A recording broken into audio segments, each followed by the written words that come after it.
বিয়ে করেও আপনার শ্বশুরবাড়ির খাবার খেতে পারবেন, বিয়ে না করে হচ্ছে আপনারা শ্বশুরবাড়ির খাবার খেতে পারবেন। এবং শ্বশুরবাড়ির এরকম মজাদার আইটেম খাবার খেতে হলে অবশ্যই উত্তর মেট্রো স্টেশনের পাশে শ্বশুরবাড়িতে চলে আসতে হবে। এই জায়গাটার নাম হচ্ছে জামাই বাজার।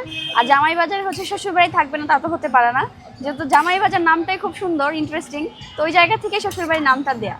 এখানে ভাইয়া দেশি হাঁসের লাল ভুনা, হাঁসের কালা ভুনা, হাঁসের চুই ঝাল পাবেন, গরু মাংসের লাল ভুনা আছে, কালা ভুনা আছে, কলিজা ভুনা আছে, ভাজা বট, ভুনা বট, চালের আটা রুটি হবে, চাপটি হবে, ছিটা রুটি হবে। আমার প্রতিদিন হাঁস রান্না করতে হয় প্রায় 30 থেকে 40 কেজির মতো, গরুর মাংস 20-25 কেজির উপরে রান্না করতে হয় পার ডে, এবং গরুর কলিজাটা 10 কেজির মতো রান্না করতে হয়, বট হচ্ছে 15 কেজি 20 কেজির মতো রান্না করতে হয়।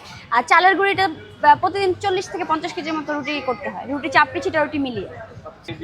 বিবাহিত অবিবাহিত সবার শ্বশুরবাড়ি সবাই চলে আসতে পারবে এই শ্বশুরবাড়িতে, এটা সবার শ্বশুরবাড়ি। এটার আগে হচ্ছে আমি ফার্স্ট অফ অল একজন স্টুডেন্ট, তারপর হচ্ছে পাশাপাশি মডেলিংও করা হতো, তো এই তো সব কিছু মিলিয়েই।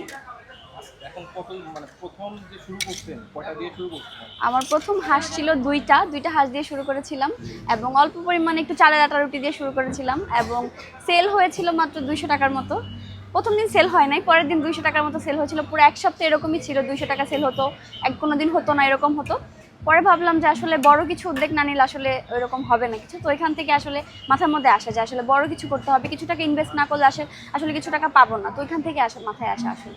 এখন কি রকম সেল হয়? আলহামদুলিল্লাহ পার ডে আপনার 25-30টার মতো হাঁস যাচ্ছে। 30টা হাঁস। জি। আর অন্যান্য রুটি চালের রুটি কত রকম? চালের রুটি আমার হচ্ছে আপনার ভালোই যায়, ওগুলো সব কিছু মিলে আমার সেল থাকে, এবং চালের রুটি ওইটা আসলে এভারেজ বলা যাচ্ছে না, কারণ আমি পার ডে হচ্ছে 50 কেজি করে আনি, সো এটা হচ্ছে 2 দিনও যায়, কোনো শুক্রবারে একদিনও যায়, শুক্রবার ছাড়া 2 দিন যায়, 3 দিন যায়, এরকম সেল মানে কাস্টমারের উপর ডিপেন্ড করে আসলে। শুক্রবার শনিবার এই 2টা দিন বেশি সেল হয়, বন্ধের দিনগুলোতে বেশি সেল হয়। আপনার শ্বশুরবাড়িটা কোথায়?